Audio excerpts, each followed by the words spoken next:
தமிழகத்தில் நடைபெற்ற உண்மை செய்தியே மேத ஆளுநருடைய இடம்பெறுங்க. நான் படிக்கின்ற பொழுது நீங்க செய்த தவறை சரி என்று நான் படிக்க மாட்டேன், வாசிக்க மாட்டேங்கிற. இதுதான் பிரச்சனை.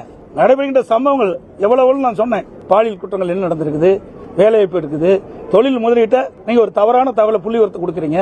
அந்த புள்ளி விவரத்தை அதை நீங்க தயாரித்து கொடுக்கறீங்க. அதை நான் வாசிக்கணுமா? இதை திருத்தி கொடுங்க தான் சொல்றேன், வாசிக்கன்னு சொல்லல. தமிழகத்தில் இருக்கின்ற உண்மை நிலையை நீங்க அமைச்சரவையில் அதை வச்சு ஒத்தவடை கொடுங்க, நான் அதை நான் வாசிக்கிறேன். சார் இது வந்து இது வந்து ஆளுநர் அவர்கள் இதுக்கு நம்ம விமர்சனம் செய்வது சரியல்ல. மேதக ஆளுநரை பற்றி விமர்சனம் செய்வது முறையல்ல. நாங்க அதை செஞ்சதும் கிடையாது, வேண்டாம் சார். அதுதான் நான் சொல்றேன், அதுக்குள்ள நாங்க போக விரும்பல. புரியுதுங்களா? எங்களுக்கு வேண்டியது மக்களுடைய பிரச்சனைக்கு தான் நாங்க தேர்ந்தெடுத்துக்கிறோம். மக்களுடைய பிரச்சனை பேசுறதுக்கு தான் வந்திருக்கிறோம். நீங்களும் மக்களுடைய பிரச்சனை கேளுங்க, நான் பதில் சொல்றேன். தேவையில்லாத பிரச்சனையை உருவாக்கி டைவர்ட் பண்ணாதீங்க. ஏன்னா மக்களுக்கு என்ன செய்தி போய் சேரணுமோ அது உண்மையான செய்தி போய் சேரட்டும்.